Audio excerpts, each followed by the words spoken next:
Katseye. Katseye is a 6-member girl group under CHOREOGRAPHER. There is no need for them to introduce. Everyone knows who Katseye is. We're in 2026, like, come on. They're basically at this point A-list. Recently, Katseye has had a rough few months, okay? Katseye has had a rough few months. Whether that's the Daniela hate train, people clowning the hell out of their choreographer.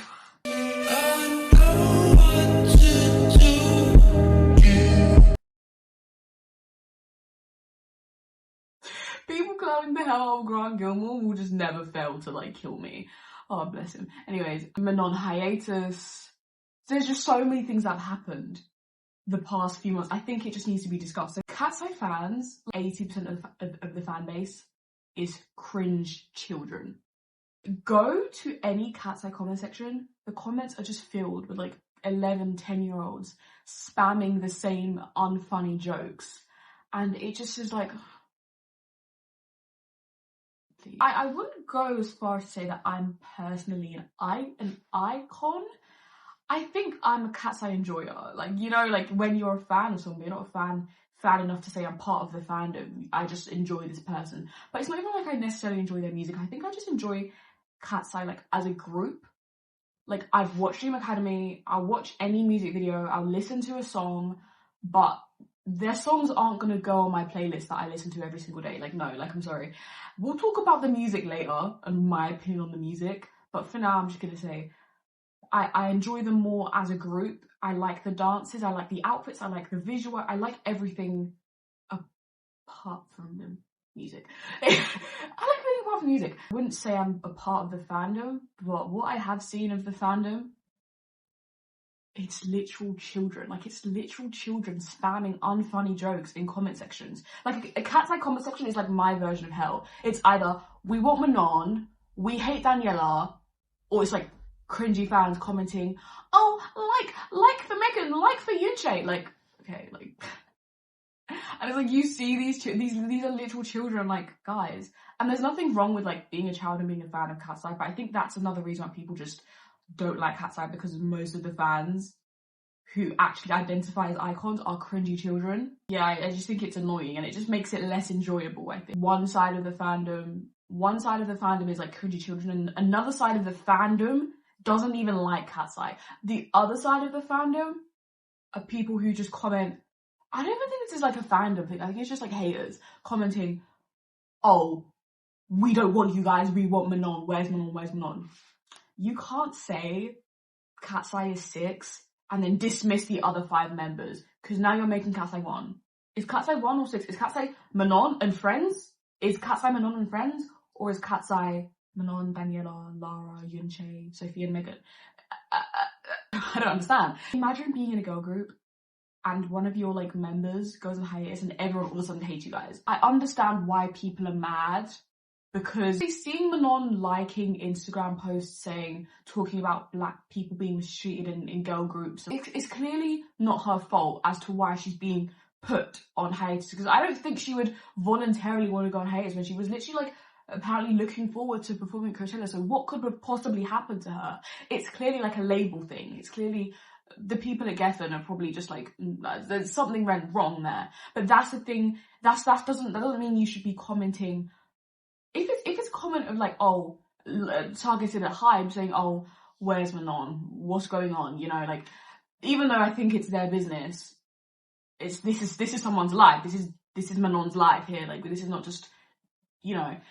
I do think that side of it is less harmful if you're showing genuine concern. But if it's like a video of the girls dancing and you're just like, yeah, I'm not going to stand because Manon's not here, or they look like, or just shitting on them for no reason, just because your fave isn't there. And it's like, it's like, I love Manon. I love her. I think she's so incredibly talented and she's so beautiful and she's everything. Like, she has so much aura, bro. She has so much aura. But the way you guys are like, Manon, all because she's a hate. Like, I didn't see this sudden love and obsession for Manon's presence when she was there. Like, when she was actually there, you guys didn't really say anything. But now she's gone. It's a crazy thing. And there's been times where Manon hasn't been there before in like videos, or they were like, I remember one time they were like hiding Manon. I think this was like mid last year, kind of like gnarly era, post gnarly era. I'm not quite sure, but this has happened before where they've like hidden Manon. So I do think it is like a label thing where there's clearly some kind of like disagreements between Manon and Gethin. There's issues there. I think there definitely is issues there, and I think it's even more scary when you see her. She's taken out Katseye from her bio. That's scary. Like, so I think she'll come back. I think she'll come back because I hope she will. I hope she will come back because I really like her. But yeah, I don't know why she would remove Katseye from her bio though, because you're still in Katseye, but you're just on haters. Like, I don't know. As a K-pop fan, like, people go on haters. It's fine, you know. But you don't remove the group from your bio. I don't know, bro. I don't even know. There's a Manon side of things, and then there's a Daniela side of things. I like Daniela. I love Daniela. I think she's so beautiful and talented. This is not a hate video. I'm just talking about my opinions. I love Daniela. The way people talk about Daniela from Katseye, you would have thought she'd killed someone. The way that they like dogpile on this girl. You would have thought she would have like executed someone. You would have thought she committed a heinous crime. The way that they hate Daniela, like, you can't even like her publicly. Like, I just said I like her. Someone's gonna find a problem with me liking her. There was a little hate train on Daniela from Katseye a few months back because she said that Playboy Carti saved her. One of the things was she said that Playboy Carti saved her life. And I'd be like, you literally like saved my life. Like, I would say that. Party concert. It was so. And that's who she'd want to collab with. She's basically like riding Playboy Carti because obviously that's her favorite artist, and she was talking about him publicly.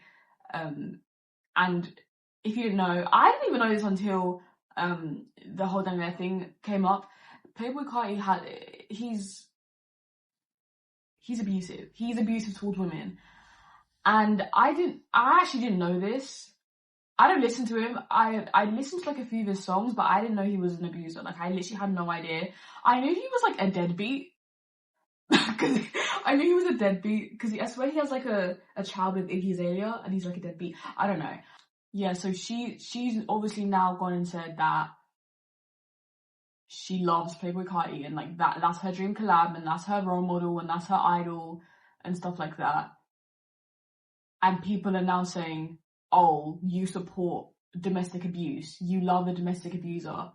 And I don't really want to say, like, the thing is, it's hard for me to form an opinion on this because I feel like as a celebrity, not an idol, I guess they're K-pop adjacent, so I guess she is technically an idol, a celebrity, someone who has power and someone who has influence. You need to be careful about the people you endorse and the people who you support, and, you know, the people who you associate with.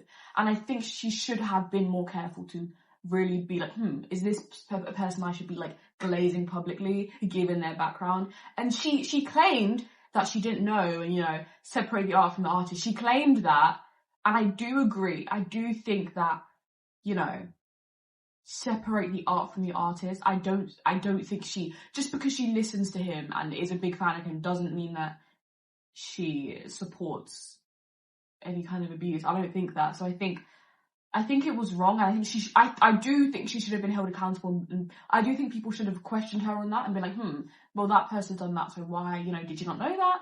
I don't think people are wrong for doing that, but I do think that we should just have a little, like, let's have a little bit of what's the word? Let's have a little bit of understanding here, because if you were a part of the girl group and you were a celebrity and every single thing you said was published and everything, you'd probably be cancelled in like 10 seconds. So I just don't think that's one of the things that she got cancelled for. Another thing she got cancelled for was dancing. Apparently she was trying to outshine the other members.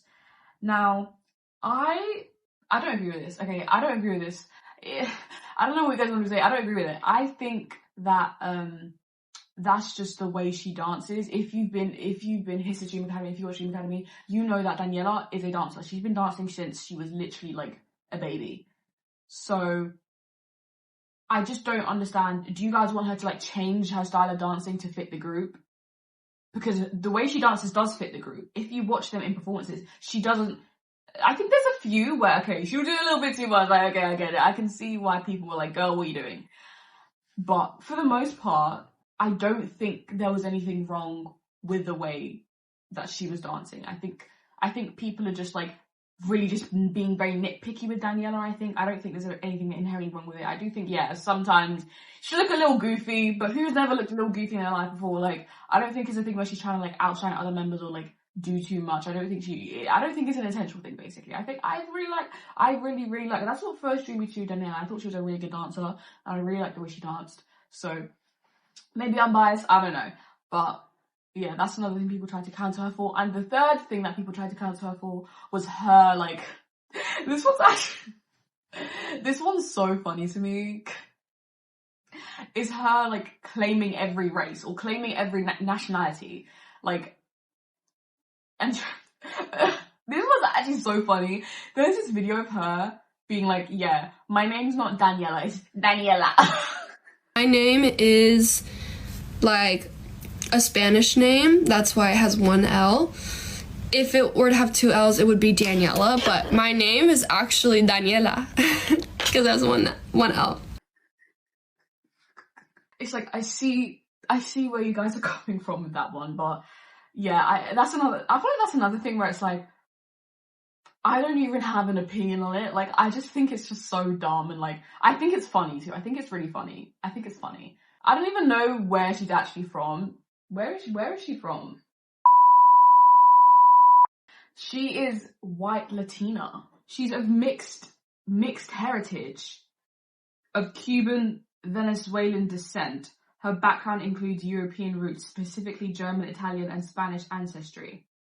Okay, so to be honest, guys, if she's saying she's from these countries, maybe she is from there. Like, I don't know. I think she's white Latina, so she clearly has like American culture. She's brought up in America, but she maybe like ethnically she's like a European. She's German. She's Spanish. She's Venezuelan. I don't know, bro. I literally don't know. This is someone else's ethnicity, so I don't even know what to make of this. But yeah, people are just basically saying that she's annoying. They're comparing it to the "Come Here Mamas." The only problem with this is that I don't say like mamas. I say it in Spanish, so instead of saying like "Come here, mamas," I'll be like "Come here, mama." So they're comparing it to the "Come Here Mamas" meme. Yeah, people are just like dogging the of her for this and clowning her. I'm just like, guys, like, it's funny. It's actually funny to me. Like, half of the things people clown her for is just funny. Like, it's just funny to me. Like, you guys won't leave this girl alone. Like, she can literally breathe and people are like, yeah, Daniela's doing too much. And I think the saddest part of it was people trying to say like, oh, they should have put Daniela on hiatus instead of Manon. If I was part of a girl group and I heard someone say that, that would ruin my whole year. That would actually ruin my whole year. Like, you guys, okay, that's when it's like, okay, like, stop it. And what's the sad thing is you can tell that it's clearly like a company issue, that like a personal issue that Geffen may have with Manon, or like some kind of disagreement that they had with Manon, because when the girls talk about Manon being on hiatus on the iHeartRadio podcast, they literally look like they're fighting tears. A lot of fans around the world are wondering how Manon is, how you are, how it all is. And it's private. It's between the six of you and your team. And you need space to figure that out. So I'm not going to pry.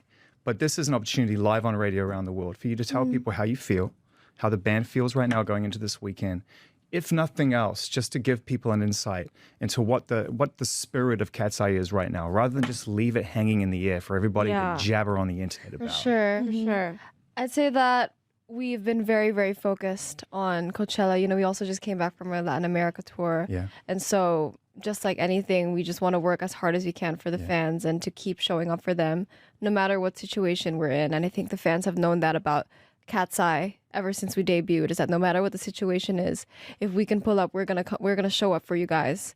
And you know, Manon has been on hiatus, and we love her so much, and she's we know that she's doing well. You know, she got to talk to the fans about it, and we're just really excited, and we're really just rooting for all of us, like each other. You know, we've gone through so much with each other, and so at the end of the day, give you credit for that. At the end of the day, we just all want each other to win and to be good and to feel good and to be happy and just, you know, just keep showing up.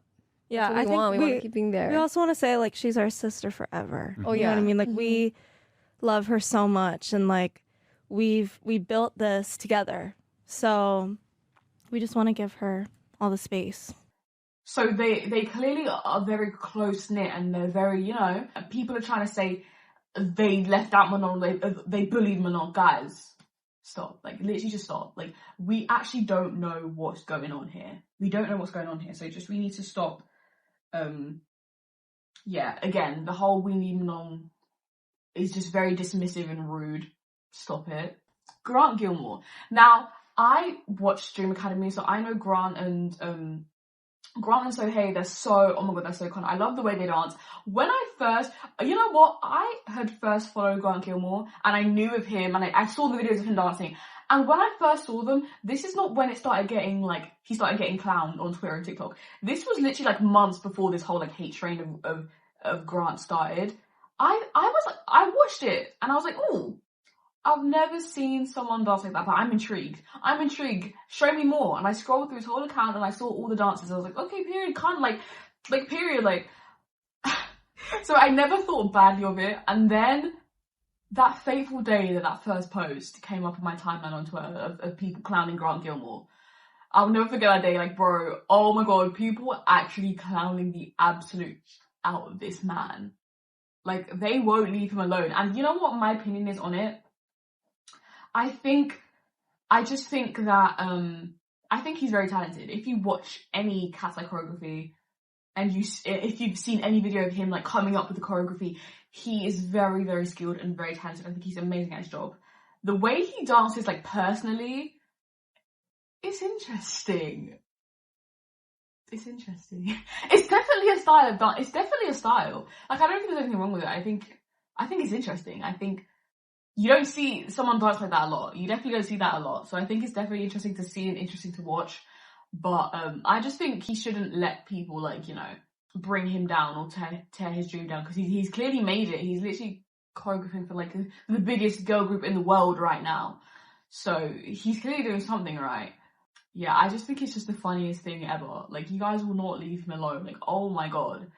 Oh god. I just think it's so funny. And it's like, I hope he's okay. Like, whenever I see people getting, like, not bullied, well, yeah, bullied. Whenever I see people get bullied on, like, Twitter and TikTok, my first thought is like, oh, if that happened to me, oh, like, I hope they're okay. Even the whole, like, Carly from Dream Academy, right back, hey, like, when I first saw that and people were just, like, clowning the absolute fuck out of her, I was just like, oh, I just hope that she's okay. Now on TikTok, people are, like, starting to like the song. At first it was a meme, now people are starting to like the song. So hopefully it turns out good for her, because now people are, like, the song's getting popular, people are streaming it, people are knowing who she is now, so it will probably be a good thing for her. With these things where people get, like, clowned for their art, I'm just like, oh, I get, yeah, it's funny, but I just hope the person who made that is okay. And I hope that they know that they're, like, there's nothing wrong with what you do. People are just mean. In terms of the music, okay, I'm gonna give my opinion on, like, the last two drops. So, Internet Girl. Internet Girl is hot shit. It's hot shit, bro. It's hot shit. I'm sorry. There's no other way I can say it. It's so bad. It sounds like, I don't think it gets worse than that. It just sounds like something a 12-year-old would genuinely write. What the hell does eat zucchini even mean? Like, what? Bro, the song is so bad. Like, I got angry when they released that, because it's like, these girls are literally so talented. Like, have you seen the things that these people can do? They're so talented, and then they give them steaming, piping hot shit for a song. What? Like, it's just so disappointing. It's genuinely infuriating me that they're not giving them good songs. The best song that they gave them was probably Gabriella and MIA. And even that, it's like, it can get better than that. It's hot shit, bro. It's so bad. Like, ugh, I will never be streaming that song ever. Don't bring that near me. I would never. Pinky Up. Now, I think these two singles are obviously the rollout for the album Wild, coming out in August. The rollout is really weird because they dropped Internet Girl in January, and they're dropping the next song, which is Pinky Up. They dropped that early April. Then I don't know when they're gonna drop the next song. Probably maybe in a month. But if the album's coming out in August, then why are you dropping songs from January? A rollout for an album should be like the coming month, like the month before the album should be the rollout, no? Like, unless it's like a full-length album, but it's probably gonna be like a mini album, and then we're gonna get like one new song, maybe two new songs on the album, but the rest of them are gonna be singles we've already heard. I don't get the whole like rollout of this album, whatever. But yeah, Pinky Up is slightly more tolerable than Internet Girl, but it's still bad. It's still bad. And it's like, I like the part where it's like, fancy is a frequency, like, you know, Yunto's part. I like that part. If you were to play me like the verse, the pre-chorus and the chorus, I would think they were three completely different songs. It's like the whole tone of the song and the whole beat and just everything just flips as soon as it gets to the chorus. It's just like, I don't get it. I don't get it. You know what? I get the choreography. That's the thing that kind of like, it didn't have the Gnarly effect, because Gnarly very much grew on me. Like, I love Gnarly. I didn't listen to it, but I would watch the choreo. The choreo had me hypnotized, music video had me, everything had me hypnotized by Gnarly. I love Gnarly. Like, not Gnarly the song, Gnarly the era, Gnarly the visual I like. With Pinky Up, I just think Pinky Up is just, also another miss. Just miss after miss after miss after miss with Katseye. So I just think whoever gets creative control and whoever writes, I keep seeing the girl who wrote Pinky Up on my For You page being proud that she wrote that. What you wrote was bad. Just quit. Just quit, bro. Like, it's so bad. It's so bad. Like, you guys will never bring justice to these girls' talents. You guys could never do that for them. So I just feel really bad. And you could tell they don't even like the music. Like, I think on the iHeartRadio, when they were talking about Manon, Lara was like, I don't even know what type of music we make. What even is that pop song? What do you make? What even is this from outer space? Even know. I don't know, sis. It must be so funny when people say, so what kind of music do you make? And you're like, fuck if I know. Everything. We make music. No, literally. They for real don't even like their own music. Like, there's no way you could when it sounds like that. Internet Girl was literally the worst song I've ever heard, bro. It's the worst song ever. Like, it sounds like preteen music. It sounds like it's just loud. It's just loud and in charge. It's just loud and in charge and just unnecessarily bad. Like, it doesn't get worse than Internet Girl and Pinky Up. Sorry, this is the worst errors by far. Plus the Manon Hiatus. It's like, how are you guys gonna be missing a whole member and you're still making bad music on top of that? Like, I don't understand. I just think Katseye, there's issues with that group. They have issues. It's an issue. But I just think as a whole, this era, hopefully we can move past it. Hopefully Manon will be back by the time the album drops. And hopefully the rest of whatever's left of the album will actually be good. Because if I hear one more song that sounds like a 12-year-old put it together and wrote it, I'm gonna crash the fuck out. But yeah, that's the end of that. Thank you guys so much for watching. Stay tuned for my next video.